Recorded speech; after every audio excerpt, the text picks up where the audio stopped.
عن أبي هريرة رضي الله تعالى عنه قال قال رسول الله صلى الله عليه وسلم سبعة يظلهم الله في ظله يوم لا ظل إلا ظله আমার বিশ্বনবী বললেন কাল কিয়ামতের দিনে যেই দিন কোনো ছায়া হবে না, কোনো ছায়া থাকবে না, কোনো গাছপালা থাকবে না, সেই দিন একমাত্র আল্লাহর ছায়া হবে। সেই ছায়াটা হবে আরশের ছায়া, সেই ছায়াটা হবে গদির ছায়া, যে আরশে আমার আল্লাহ বসে থাকবেন এবং ফারেশতারা ওই আরশটাকে চেড়ে থাকবে। বিশ্বনবী বলছেন কাল কিয়ামতের দিনে আল্লাহর বান্দারা ওই আরশের ছায়ার তলে থাকবে।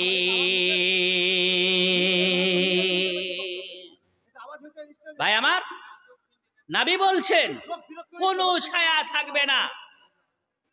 কিছু প্রকারের লোক, বিশ্বনবী বলছেন 7 প্রকারের লোক যারা ওই আরশের ছায়ার তলে জায়গা পাবে, স্থান পাবে। দোয়া করেন ভাই আমার, অন্তরে আল্লাহর কাছে দোয়া করেন যে আল্লাহ এই 7 প্রকারের আমল তুমি আমাকে কমের পক্ষে 1 প্রকারের আমল করার তুমি তৌফিক দান করিও। যদি আমরা 7 প্রকারের মধ্য থেকে 1 প্রকারের আমল যদি আমরা করে নিতে পারি, তাহলে অবশ্যই একজন আমার বাবাজি 50 টাকা দান দিয়েছেন, যে আল্লাহ তুমি এই দানকে কবুল করো।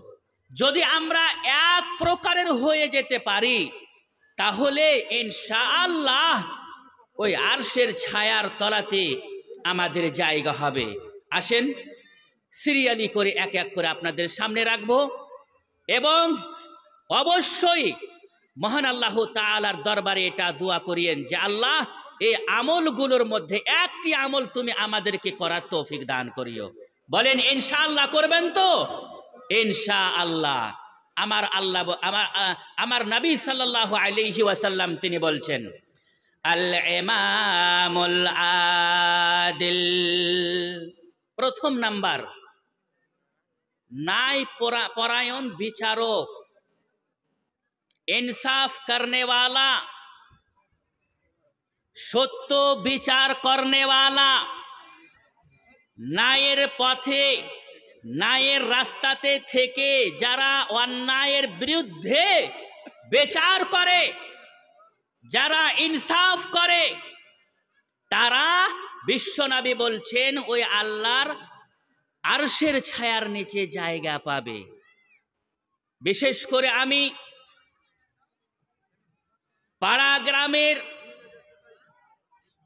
মডল এবং সর্দারদেরকে বলবো, যিনারা গ্রামের দায়িত্বশীল মানুষ রয়েছেন, আমাদের বর্তমান যুগে সমাজের কিছু প্রতিনিধি হয় যাদেরকে আমরা মডল এবং সর্দার নামে জানি, এবং ওই মডল এবং সর্দার যতক্ষণ পর্যন্ত বিচারে না আসবে অতক্ষণ পর্যন্ত বিচার শুরু হয় না, এটা আমাদের জানা। যেহেতু সমাজের মানুষ তাকে সমর্থন করেছে বিচার করার জন্য, সমাজের উন্নয়নের জন্য, সমাজকে সঠিক পথে চালাবার জন্য তাদেরকে নিযুক্ত করা হয়েছে গ্রামের মডল এবং সর্দারদেরকে। বিশেষ করে আমার ওই মডল এবং সর্দার ভাইদেরকে বলবো, দুঃখ পাবেন না এবং দুঃখ নেওয়ার কোনো কথাই নয়। কেননা বিশ্বনবী বলছেন ন্যায়ের পথে যারা থাকে তার সওয়াবই আলাদা রয়েছে, মহান আল্লাহ তাআলা তাদেরকে জান্নাত দেবেন। কিন্তু ভাইরা সব সময় চেষ্টা করবেন, আমার মডল এবং সর্দার ভাইদেরকে বলবো সব সময় চেষ্টা করবেন যেন আমার বিচার কোরআন এবং হাদিস অনুযায়ী হয়। যদি কোরআন ও হাদিস অনুযায়ী আপনার বিচার হয়ে থাকে তাহলেই আপনার নাজাত রয়েছে, তাহলেই আপনার উদ্ধার রয়েছে। আর যদি কোরআন ও হাদিসকে পিছনে ফেলে দিয়ে আপনি বিচার করেন তাহলে এইরকম বিচার করে আল্লাহর কাছে আপনি পাশ হতে পারবেন না, আল্লাহর কাছে ধরা পড়ে যাবেন। আমার ভাইয়েরা, বর্তমান যুগে আমাদের বিচার হচ্ছে কিরকম? ঘুষ খাওয়া বিচার। যদি কোনো ব্যক্তি কাউকে 1000 টাকা 1500 টাকা ঘুষ দিয়ে দেয় তাহলে সে অন্যায়কে নাই করে দেখিয়ে দেবে, অন্যায়কে নাই করে দেখিয়ে দিবে। অপরাধ তার ধরা পড়বে না এমন যুক্তি দিয়ে সে বোঝাবে এবং এমনভাবে সে বিচার করবে যে অন্যায়কে নাই সাব্যস্ত করে দেবে।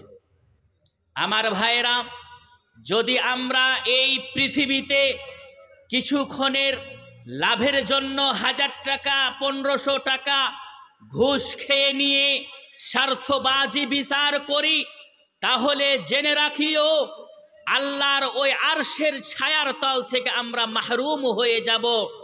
আমরা কিন্তু ওই আরশের ছায়ার তলাতে জায়গা পাইব না।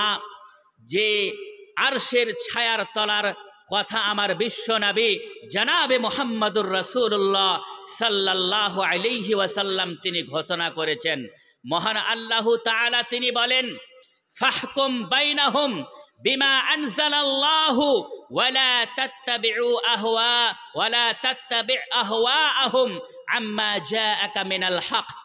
এই হক তোমাদের কাছে এসে গিয়েছে, কোরআন তোমাদের কাছে এসে গিয়েছে, হাদিস তোমাদের সামনে রয়েছে।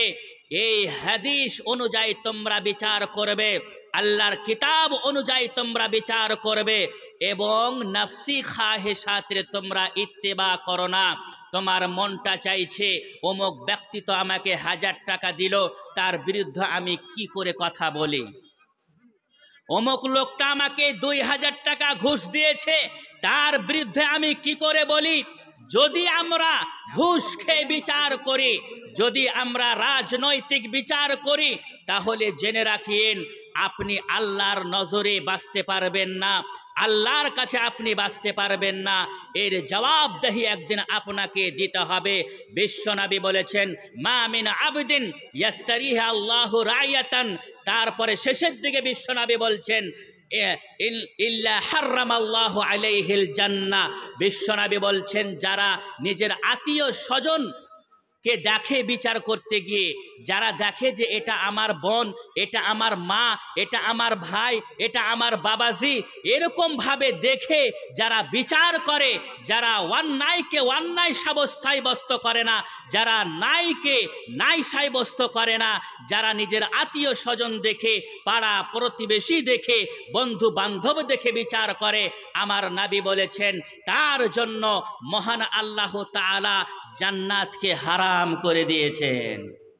তাহলে অবশ্যই মনে রাখবেন, বিচারে যাবেন, আপনি মডল হোক বা নাই হোক, গ্রামের সমাজের মানুষ রয়েছেন, বিচারে যাবেন, নাই কথা বলার সব সময় চেষ্টা করবেন এবং অন্যায়ের বিরুদ্ধে লড়ার সব সময় চেষ্টা করবেন। ঈমান যতক্ষণ পর্যন্ত আপনার বুকে রয়েছে, অন্যায়ের বিরুদ্ধে লড়ার অবশ্যই চেষ্টা করবেন। মহান আল্লাহ তাআলা যেন আমাদেরকে ন্যায় বিচার তৌফিক দেন এবং অন্যায় থেকে আমাদেরকে বিরত রাখেন এবং অন্যায়ের বিরুদ্ধে আমাদেরকে লড়ার তৌফিক দান করেন। ওমা তৌফিকি ইল্লা বিল্লাহ। তারপরে 2 নম্বরে আমার বিশ্বনবী বলছেন, ওয়াশাবুন নাশা ফি ইবাদাতিল্লাহ।